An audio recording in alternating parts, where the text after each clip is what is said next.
Okay, so once the CRI runtime has been installed on both the nodes, we can use the CRI-CTL command to check if you are able to communicate with the container runtime, CRI runtime.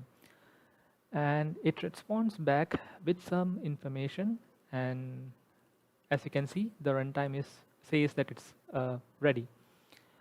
So now we can start performing the Kubernetes installation, and I will be following the standard kubeadm procedure to set up one of the nodes as master and the other node as worker.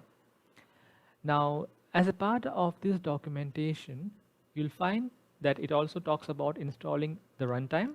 And in our case, we are going to skip this entire topic because we have just installed cryo runtime.